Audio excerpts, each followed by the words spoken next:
Hello everyone. Today I welcome you all into the journey of computer science for class 11. So, from today, we'll be starting a new chapter that is encoding schemes and number system.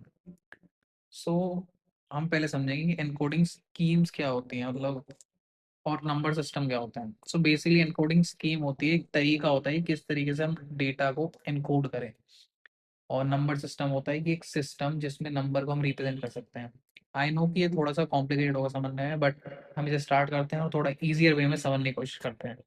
सो आपने कभी सोचा है कि जैसे आप keyboard का use करते हैं अपने नॉर्मल लाइफ में, मशीन यूज़ करते हो या फिर फ़ोन में, तो कीबोर्ड में जो ऑप्शंस होते हैं या कीज़ होती हैं, वो तो एक ह्यूमन की रिकॉग्नाइजेबल फॉर्म में होती है, जैसे कि हम देख के समझ सकते हैं उसमें क्या है. बट कंप्यूटर कैसे समझता है? क्या आपने ये सोचा है कभी? जैसा कि मैंने आपको लास्ट चैप्टर में बताया था स्टार्टिंग में, कंप्यूटर जब भी कोई डेटा स्टोर करता है वो हमेशा करता है बाइनरी लैंग्वेज में. हाउ टू डू दिस या या सो कंप्यूटर जब भी डेटा स्टोर करता है वो स्टोर करता है बाइनरी लैंग्वेज में, जो कि बनी होती है जीरोस एंड वंस से. सो हमेशा डेटा इस फॉर्मेट में स्टोर करता है कि हमें सिर्फ जीरोस एंड वंस दिखे. मतलब सॉरी, वो स्टोर जीरोस एंड वंस की फॉर्म में करता है, हमें तो ह्यूमन रिकग्नाइजेबल फॉर्म में दिखेगा वो डेटा. बट जैसे ही हम एक की को कीबोर्ड पे जो भी की होती है उसे प्रेस करते हैं या फिर पुश करते हैं, दबाते हैं, तो वो इंटरनली जब वो कंप्यूटर देखता है कि हाँ कोई की प्रेस करी है, तो वो उसे इंटरनली मैप करता है to its unique code. So mapping अगर आपको समझनी हो तो इस टाइप से कुछ होता है, जैसे हम लोग ए दबा दिया, बी दबा दिया, या 1 2 या फिर कोई सिंबल दबा दिया, तो इसका कोई ऐसे ऐसे करके कोई कोड होता है. अब वो कंप्यूटर को पता है कि किस कोड में है, हम इसे समझ भी सकते हैं कि किस कोड में स्टोर होता है by learning about encoding schemes. So ऐसे ऐसे करके मैप होता है वो कि कौन सा नंबर कहाँ मैप होना. तो या सो ऐसे हम समझ सकते हैं कि किस टाइप से एनकोड करा जाता है किसी भी नंबर को या फिर कोई भी अल्फाबेट जो भी हम प्रेस कर रहे हैं. जैसे कि यहाँ एक एग्जांपल दिया है, जब भी हम एक जैसे फॉर एग्जांपल ए अल्फाबेट की जो की है उसे हम प्रेस करेंगे, तो ये इंटरनली मैप हो जाएगी टुवर्ड्स द डेसिमल वैल्यू 65. अब क्यों ये 65 पे मैप होएगी, ये इसका रीजन ये है कि हम एक स्टैंडर्ड बना देते हैं, हम एक तरीका बना देते हैं जो कि फॉलो करना पड़ेगा टू डू समथिंग. ओके. सो अब ये जो भी अब डेसिमल वैल्यू हमें पता लगी, ए को जब हम प्रेस करेंगे तो ये 65 पे डेसिमल वैल्यू पे मैप हो रहेगी. अब ये जो 65 डेसिमल वैल्यू है डायरेक्टली जो है उसकी मशीन की जो भी मेमोरी है उसमें डायरेक्टली सेव नहीं होती डेसिमल वैल्यू. ये पहले कन्वर्ट होगी 65 value towards its equivalent binary value. जैसा कि आप यहाँ देख सकते हैं, अगर हमने ए को क्लिक किया तो ये डेसिमल वैल्यू 65 पे मैप होगी, और decimal value then will be mapped towards its binary value which will be stored. ऐसे ही अगर हम हिंदी के अल्फाबेट से यूज करें जो कि अक्षर होते हैं, जैसे कि हमने अ अक्षर को अगर हमने क्लिक किया या टाइप किया, तो ये इंटरनली मैप होगी पहले हेक्साडेसिमल वैल्यू ऑफ 0905 जो कि बाइनरी में कन्वर्ट होगी. ये I know it's may be a bit complicated कि डेसिमल वैल्यू क्या होती है, बाइनरी नंबर्स कैसे बनाए जाते हैं, या फिर हेक्साडेसिमल होता है. टेक इट स्लो, धीरे धीरे हम इन सबको समझेंगे, हमें सब कुछ समझ आ जाएगा कैसे करना है, फिर हम इजीली ये चीज कर सकते हैं. सबसे पहले आपने मेरे मुंह से एक वर्ड सुना होगा एनकोडिंग, कि हम एनकोड करते हैं. अब एनकोडिंग का मतलब क्या है? Converting. Okay. Encoding is basically conversion. No jokes for this. अब इसका क्या है, अगर हम कोई भी डेटा उसको कन्वर्जन करते हैं या कन्वर्ट करते हैं टुवर्ड्स इट्स स्पेसिफिक कोड, तो इसे बोलते हैं एनकोडिंग. ओके. इस पूरे प्रोसेस को बोलते हैं एनकोडिंग. बट अगर हम इसको रिवर्स कर दें कि हम स्पेसिफिक कोड्स को डी कोड करें towards it's value, it's called decoding. Okay, these are both the words you have to know. So now we know what is encoding. अब ये इंपॉर्टेंट है समझने के लिए कि अगर हम कभी भी किसी भी कीबोर्ड में कहीं भी अगर हम एक की को टैप करें जो कि ए है, तो हमेशा ये कोड वैल्यू 65 क्यों देगी? इसका रीजन ये है कि सारे के सारे कीबोर्ड जितने भी हमारे पास हैं ये एक स्टैंडर्ड को फॉलो करते हैं, एक स्टैंडर्ड एनकोडिंग स्कीम जो कि हमें एक मतलब सबके लिए कॉमन है, एक स्कीम को फॉलो करना है कि इस तरीके से ही स्टोरिंग वगैरह होगी। इसीलिए इसमें जो भी लेटर, न्यूमरल्स और सिंबल होते हैं वो एनकोडेड होते हैं विद अ यूनिक वैल्यू, और ये सारे के सारे कीबोर्ड्स वगैरह के लिए सबके लिए सेम होते हैं। अब हम इसमें नेक्स्ट टॉपिक देखते हैं, ASCII, which is the short form for American Standard Code for Information Exchange. So ये एक स्टैंडर्ड है जो कि सबसे पहला स्टैंडर्ड हमारा बनाया गया था जिससे हम किसी भी डेटा को स्टोर करते हैं। ओके, सो जब अर्ली 1960s का टाइम था तो कंप्यूटर के पास कोई भी तरीका नहीं था कि वो एक दूसरे से बात कर सके। कोई भी उस पर कोई तरीका नहीं था कि जो भी कीज होती हैं कीबोर्ड को उसको मतलब अलग अलग तरीका होता था रिप्रेजेंट करने का। तो हमें एक कॉमन स्टैंडर्ड चाहिए था इसके लिए। तब हमने एक नई एनकोडिंग स्कीम बनाई जिसे हमने नाम दिया ASCII, और American standard code for information exchange.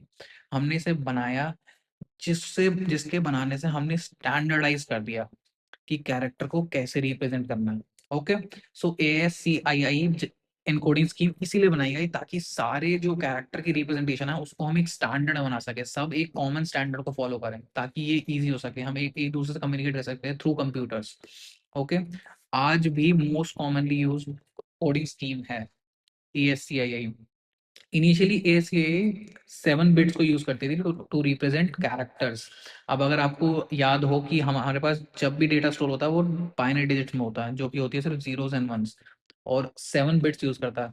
तो हम इसको इस तरीके से समझ सकते हैं जैसा कि यहाँ पे दिया हुआ है कि हमारे पास 2 डिजिट्स हैं, ठीक है, 2 डिजिट, और हमारे पास 7 बिट्स हैं, 7 बिट्स, तो 2 टू द पावर 7, 128 इतने कैरेक्टर्स हम इसमें स्टोर कर सकते हैं अलग अलग, या फिर हम उनको इनकोड कर सकते हैं। So you can see it is quite limited, but इसमें most of the English alphabets, capital and small alphabets और अलग अलग टाइप के स्पेशल कैरेक्टर्स सेव हुए थे, मतलब तरीका दिया था उन्हें सेव करने का।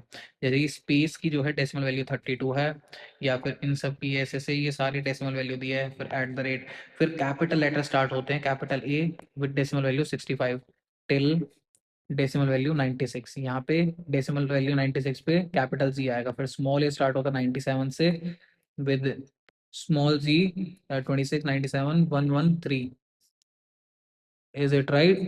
20, 123, सॉरी, 123 पे कैपिटल स्मॉल जी आ जाएगा। सो ये एक तरीका था। अब हमारे पास एक एग्जांपल है कि हमें एक डेटा है, सॉरी एक वर्ड है, capital D, capital A, capital T and capital A।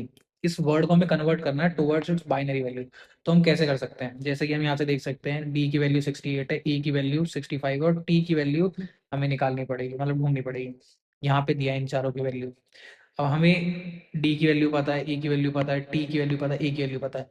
इस डेसिमल वैल्यू को पहले कन्वर्ट करेंगे बाइनरी वैल्यूज में, और फिर इनको साइड बाय साइड लिख देंगे इस तरीके से।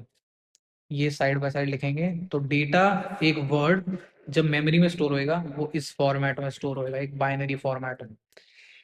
इससे हम समझ सकते हैं कि कोई भी डेटा किस टाइप से स्टोर होता है। ओके, अब ASCII के बाद हम अलग अलग लैंग्वेजेस भी इसमें इंट्रोड्यूस करते हैं, एक स्टैंडर्ड में इंट्रोड्यूस करते रहे, जिससे कि हमारा एक नई इनकोडिंग और नॉट इनकोडिंग, एक नया स्टैंडर्ड बनाया गया हमारे लिए, Indian script code for information exchange और ISCII। अब इसमें नई चीज क्या आई, इसमें क्या कहते हैं, ASCII के जो 128 कोड्स हैं वो भी हैं, बट एडिशनली और भी 128 कोड्स हैं जिसमें इंडियन लैंग्वेज के अल्फाबेट्स वगैरह को स्टोर करने हैं। इंडियन लैंग्वेज के जो अल्फाबेट्स उन्हें क्या बोलते हैं, अक्षर, और इन इंग्लिश अक्षराज। इन्हें स्टोर करा गया यहाँ से यहाँ तक की बाइनरी बाइनरी डिजिट्स में 160 टू 255। ओके, अब इसे समझते हैं कि नेक्स्ट टॉपिक यूनिकोड। यूनिकोड होता क्या है? अब जैसे कि आपने देखा होगी अलग अलग इनकोडिंग स्कीम्स होती है किस टाइप से हम डेटा को इनकोड कर सकते हैं। तो अब हमें एक कॉमन मेथड पकड़ना पड़ा जिससे कि हम सबसे कम्युनिकेट कर सकते हैं, ताकि कोई मिसमैच ना हो जाए कि कोई और एनकोडिंग स्कीम पढ़ रहा है, कोई और सी यूज कर रहा है, सो मिसमैच ना हो जाए। जैसे कि समझ लो ये एक डिफरेंट एनकोडिंग स्कीम यूज कर रहा है, ये डिफरेंट, सो इसमें जब डेटा ट्रांसफर होगा तो मिसमैच ना हो जाए, इसके लिए हमें एक कॉमन क्या कहते हैं, एक कॉमन मेथड ढूंढना पड़ा। अब इस स्टैंडर्ड को बोला गया यूनिकोड, जो कि डेवलप करा गया, जिसमें सारे के सारे कैरेक्टर, सारी की सारी लैंग्वेज इन दी वर्ल्ड हो। ठीक है। सो यूनिकोड हमें देता है unique number for every character, मतलब वर्ल्ड में जितने भी कैरेक्टर हैं, जो भी टाइप के अल्फाबेट्स हैं, सब के लिए, इररिस्पेक्टिव किसके, कि हमारे पास डिवाइस कौन सा है, कि हम सर्वर यूज कर रहे हैं, डेस्कटॉप यूज कर रहे हैं, मोबाइल यूज कर रहे हैं, इससे कोई फर्क नहीं पड़ता। या फिर ऑपरेटिंग सिस्टम लिनक्स यूज कर रहे हैं, विंडोज, आईओएस, इससे भी कोई फर्क नहीं पड़ता। या फिर सॉफ्टवेयर एप्लीकेशन कौन सी यूज कर रहे हैं, जैसे कौन कौन सी एप्लीकेशन यूज कर रहे हैं, ब्राउजर, टेक्स्ट एडिटर, उससे ही फर्क नहीं पड़ता। यूनिकोड कैरेक्टर में सारे के सारे अल्फाबेट जितने भी वर्ल्ड में, सबको स्टोर करा जाता है। अब कॉमनली जो यूनिकोड एनकोडिंग यूज करी जाती है वो है यूटीएफ 8, 16 एंड 32। अब मे बी आप समझना चाह रहे हो कि यूटीएफ क्या होता है। यूटीएफ एक यूनिकोड एनकोडिंग मेथड होता है, जिस तरीके से यूज कर सकते हैं। और इसके बाद जो डिजिट्स हैं, जैसे 8, 16 एंड 32, ये क्या रिप्रेजेंट करता है, 8 में हम 8 बिट्स को यूज करते हैं। ओके, 8 बिट्स मतलब 2 टू द पावर 8 और 256 वर्ड्स। ओके, 16 में 16 आ जाता, 32 में 32 बिट्स आ जाती हैं। ये इनका डिफरेंस है। जैसे जैसे हम आगे बढ़ते रहेंगे, वैसे वैसे हम एक्स्ट्रा उसको ऐड करते जाते हैं।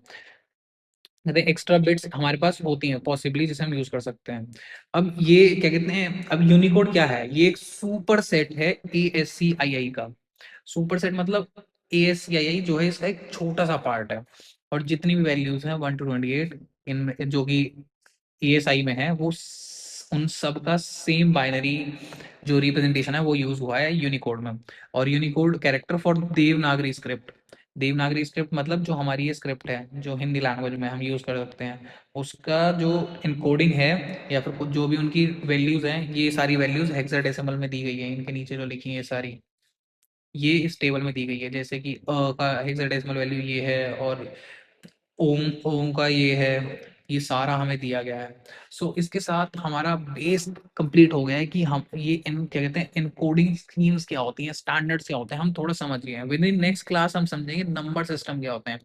एक्चुअली जो मैं हम बात कर रहे हैं, जैसा कि मैं बता रहा हूँ आपको, कि क्या कहते हैं, binary number, decimal value, hexadecimal value, ये होती क्या है और इन्हें कैसे कैलकुलेट करते हैं, वो हम नेक्स्ट टॉपिक में समझेंगे। Okay, for this lecture, thank you, see you, tata, bye bye.